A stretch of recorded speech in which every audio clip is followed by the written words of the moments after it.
देखो ये last question बचा है इस एक्सरसाइज का, क्वेश्चन नंबर 20। ये बड़ा ही बच्चों वाला क्वेश्चन है। इसमें क्या बोल रहा है, इसमें कह रहा है by using concept of equation of line prove that these 3 points are collinear. अब इसको कैसे करेंगे, देखो कोलिनियर तो हम लोगों ने यहाँ पे वैसे क्या पढ़ा था कि क्या करो, slope of A B equal दिखा दो स्लोप ऑफ बीसी के। इस क्वेश्चन को ना इस प्रोसीजर से नहीं करना। इक्वेशन ऑफ लाइन के कॉन्सेप्ट का क्या मतलब है मैं तुम्हें समझा देता हूँ। जैसे मान लो 3 पॉइंट है, इसको ए बोल दो, इसे बी बोल दो, इसे सी बोल दो। तो तुम लोग इन तीनों में से कोई भी 2 पॉइंट चूज कर लो। मान लो हमने ए और बी चूज कर लिया। अब 2 पॉइंट की मदद से इक्वेशन ऑफ लाइन तो निकल सकता है ना।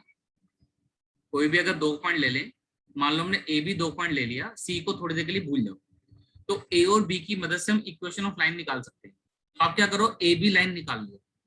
बाद में क्या करा, जो लाइन का इक्वेशन आया उसमें सी को डाल दिया। अगर सी ने उस लाइन को सेटिस्फाई कर दिया ए बी लाइन को, तो इसका क्या सिग्निफिकेंस हुआ कि सी जो है ए बी लाइन के ऊपर ही कहीं ना कहीं लाई कर रहा है। ऐसा होने से क्या मतलब हुआ कि पॉइंट्स कोलिनियर है।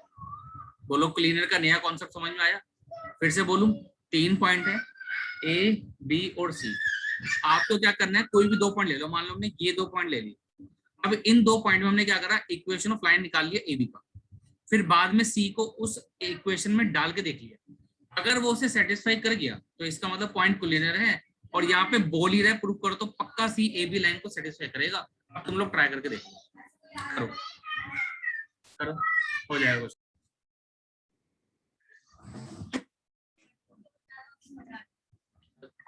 देखो नेक्स्ट हेडिंग डालो, अब नेक्स्ट टॉपिक शुरू होगा। हेडिंग डालो general equation of line. General equation of line, पहले तो ये हेडिंग डालो।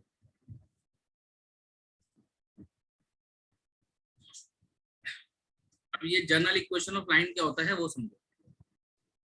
जनरल इक्वेशन ऑफ लाइन तो आपको पता ही होता है, वो क्या होता है, ए x plus B y plus C equal to 0। ये तो हम लोगों ने कई बार 9th और 10th में पढ़ रखा है, ठीक है ना। हमें फिर यहाँ पे क्या पढ़ना है, हमें पढ़ना है इसी टॉपिक के अंदर ट्रांसफॉर्मेशन ऑफ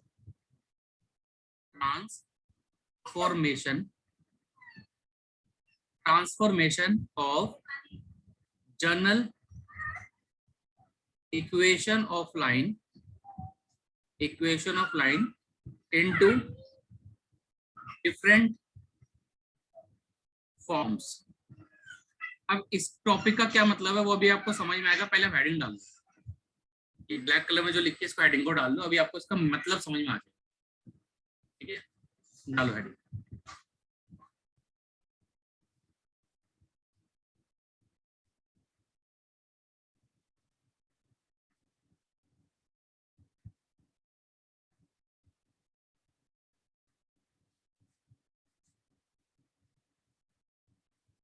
डाल ली हेडिंग।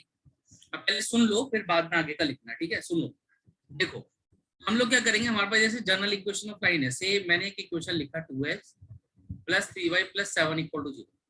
अगर मैं आप लोगों से ये पूछूं इस लाइन में मुझे ये बता सकते हो स्लोप कितना है, तो आप कहोगे सर नहीं हम नहीं बता सकते, स्लोप नहीं बता सकते, आप नहीं बता सकते ना।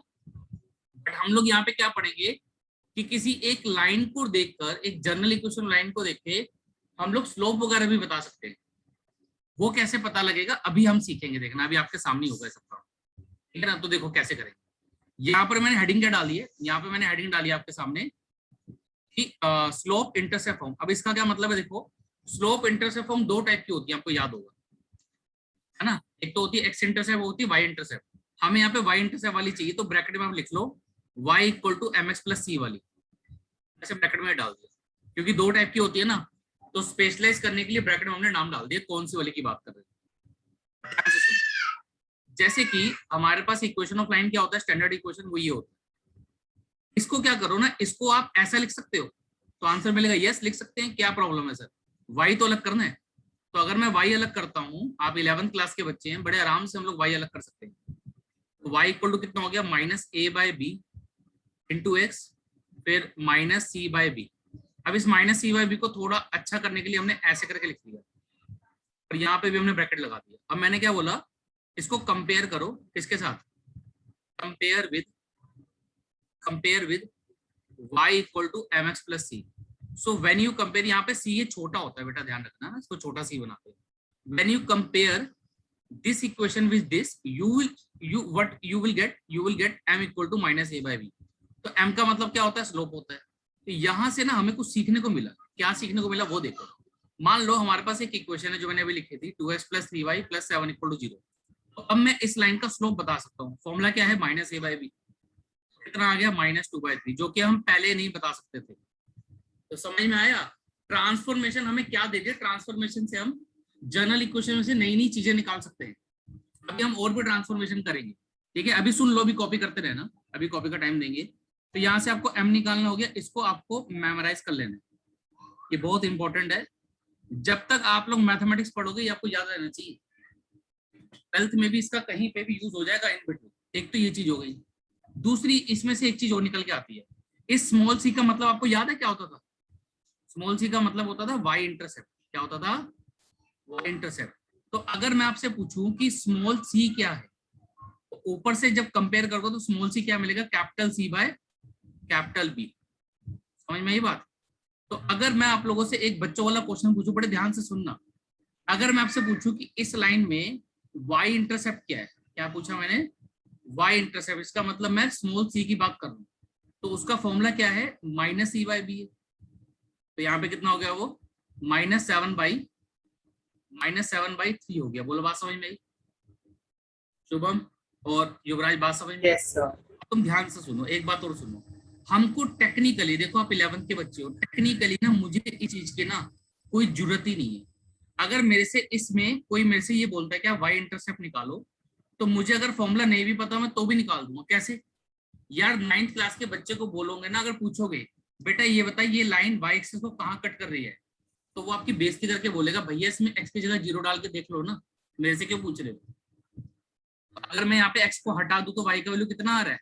-7/3 आ रहा है ना. तो इसका मतलब हमें इस फॉर्मूले की कोई रिक्वायरमेंट नहीं है. ये तो एनसीईआरटी में पढ़ा रखा है, इसलिए मैंने आपको बता दिया कि जो वाई इंटरसेप्ट है उसका फॉर्मूला ये होता है. आई थिंक आपको उसको याद करने की जरूरत ही नहीं. याद तो आपको इसको करने की जरूरत नहीं पड़ेगी, क्योंकि आपको प्रोसीजर देख लिया. प्रोसीजर देखने से क्या होगा? आपको ये हमेशा याद रहेगा. आप कभी भी कैलकुलेट कर सकते हो. अगर आपसे कैलकुलेट ना हो, अगर आपको कभी फॉर्मूला भी याद नहीं है, मान लो आपके को प्रोसीजर याद है. जैसे मान लो ये एक लाइन है, मैं आपसे पूछूं इसमें स्लोप बताओ, तो आपने क्या करा? 1 मिनट लगाकर आपने इसको इस पैटर्न में कन्वर्ट कर लिया. आपने क्या करा? इसको y equal to mx type में कन्वर्ट कर लिया. तो जो भी x के आगे लिखा होता है इसे स्लोप बोलते हैं. बात ही खत्म. तो ये स्लोप हो गया. कहने का मतलब क्या है? अगर आपको वो ट्रांसफॉर्मेशन का प्रोसीजर भी पता है तो बिना फॉर्मूले याद करे बात बन जाएगी. बट एक एडवाइस क्या है कि आप स्लोप वाले फॉर्मूले को याद ही रखो तो ज्यादा बेटर. थोड़ा जल्दी काम हो जाता है, कन्वर्ट करने से बच जाओगे. समझ में आ गई होगी आई थिंक. बहुत सारी बातें बोल दी मैंने, तो इसको आप लोग पहले नोट डाउन कर लो. ये हमारा पहला ट्रांसफॉर्मेशन हो गया. अभी हमें और भी पढ़नी है. कॉपी कर लो बेटा. नेक्स्ट ट्रांसफॉर्मेशन है वो है आपकी इंटरसेप्ट फॉर्म. इंटरसेप्ट फॉर्म मैं पहले ही बता दूं, इसका कोई खास यूज नहीं है. पढ़ा इसलिए रहे हैं, देखो एमसीक्यू में ना कुछ भी पूछ लेता है ना, तो आपको थोड़ा सा आइडिया होना चाहिए क्या चीज है. इंटरसेप्ट फॉर्म क्या होती है तो आपको पता ही है. वो होती है x/a y/b इक्वल्स टू 1. ठीक है. अब मान लो आपके पास कोई स्टैंडर्ड इक्वेशन ऑफ लाइन दे दिया उसने, ये ax plus by plus c equal to 0. यहाँ से उसने क्या बोला कि इसको इंटरसेप्ट फॉर्म में कन्वर्ट करो. तो सबसे पहले तो आपने क्या करा? जो c था उसे आप राइट हैंड साइड पे लिखा. बाद में आपने c से डिवाइड करा दिया, क्योंकि राइट हैंड साइड पे हमें यहाँ पे 1 चाहिए होता है. तो 1 तो तभी आएगा जब डिवाइड करोगे. तो कितना आ जाएगा? -c बाय कैपिटल A और y divide by -c by capital B equals to कितना आ गया? ये बना गया. अब इसको जो है आप इसके साथ कंपेयर कर सकते हो. जब आप इसको इसके साथ कंपेयर करोगे तो आपको समझ में आएगा स्मॉल a का वैल्यू कितना है? -c/a और स्मॉल b का वैल्यू कितना है? -c/b. अब स्मॉल a और स्मॉल b होता क्या है वो याद है आपको? स्मॉल a का मतलब क्या होता है? x intercept. और स्मॉल b का मतलब क्या होता है? y intercept. अब अगर वैसे ही तुमसे कोई बंदा पूछे कि यार इसके अंदर x इंटरसेप्ट बताओ, तो फिर वही 9th क्लास के बच्चे का एग्जांपल लो. वो तुम्हें बोलेगा भैया इसमें y को 0 डाल लो, आपको पता लग जाएगा x इंटरसेप्ट कहाँ है. तो आई थिंक आपको ना ये याद करने की जरूरत नहीं है. फिर हमने इसको पढ़ाया क्यों? देखो एक्चुअली ना नॉलेज की बात है और कुछ नहीं है. मान लो ऐसी अगर कोई क्वेश्चन आपको दे दिया उसने और नीचे आपको 4 ऑप्शन दे दिया, आपसे बोलिए which one is intercept form, तो आप लोग ना थोड़ा कंफ्यूज हो जाओगे यार इंटरसेप्ट फॉर्म है कौन सी, इसलिए नॉलेज के लिए बता दिया। इसका इंटरसेप्ट फॉर्म कितना आ जाएगा, इतना आ जाएगा ना। तो ये बिल्कुल बच्चों वाली बातें, एक बार इंसान देख ले तो भूलता नहीं है, सिर्फ इसीलिए बताया ताकि एमसीक्यू में कहीं गलती ना कर दो, ठीक है। ऑल दो इसकी रिक्वायरमेंट इतनी है, कॉपी कर लो इसको।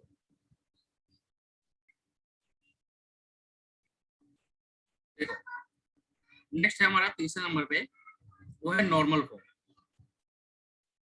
नॉर्मल फॉर्म, नॉर्मल फॉर्म क्या होती है पहले याद दिला देते, ऐसे होती थी एक्स कॉस ओमेगा, ठीक है ना, ये कॉस, फिर y sine omega equals to p. Omega और पी को भी थोड़ा सा रिवाइज करा देते हैं। अगर कोई लाइन है तो यहाँ से जो परपेंडिकुलर होता है इसकी लेंथ को पी बोलते हैं और इसको ओमेगा बोलते हैं, ठीक है। अब सपोज करो आपके पास एक जनरल इक्वेशन ऑफ लाइन है ए x plus B y plus C equal to 0। इस लाइन को इसमें कैसे कन्वर्ट करेंगे, तो उसके लिए यहाँ पर तो कुछ नहीं है, यहाँ पर मैं कुछ नहीं करूंगा, यहाँ पर मैं आपको स्टेप्स बताऊंगा जो आपको फॉलो अप करना होगा, ठीक है ना। उन स्टेप्स की मदद से आप आराम से नॉर्मल फॉर्म में कन्वर्ट कर सकते हो। नॉर्मल फॉर्म में जो एग्जाम में क्वेश्चन आएगा बड़ा सिंपल सा आने वाला है, क्योंकि अगर थोड़ा टेढ़ा कर दिया तो इसमें ट्रिग्नोमेट्री ज्यादा इन्वॉल्व हो जाएगी, वो हमारी आ नहीं रही, ठीक है ना। आप लोग तो संभाल लोगे, हिमांशु को दिक्कत आ जाएगी। तो देखो इसमें 2 स्टेप्स होते हैं। स्टेप नंबर 1 क्या है, लिखो मेरे साथ साथ ही लिख लो, कोई दिक्कत नहीं है। शिफ्ट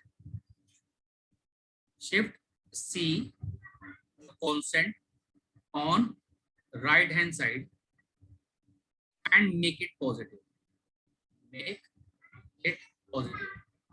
कांस्टेंट को ना आपको राइट साइड में शिफ्ट करना और वो पॉजिटिव रहना चाहिए, ठीक है।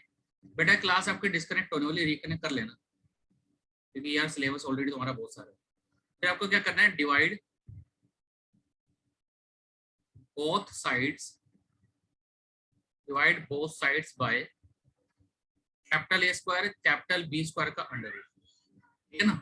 ये 2 स्टेप्स करने के बाद जो भी इक्वेशन आएगी वही आपकी रिक्वायर्ड इक्वेशन, ठीक है ना। The equation so obtained, the equation so obtained is required normal equation. वो कैसे है वो क्वेश्चन कराऊंगा तो यू विल गेट अंडरस्टूड, ठीक है ना। इतना कुछ उसमें है नहीं, समझ में आ जाए। तो ये हमारी नॉर्मल फॉर्म भी होगी। 3 टाइप की ट्रांसफॉर्मेशन है, तीनों मैंने आपको पढ़ा दी। अब इस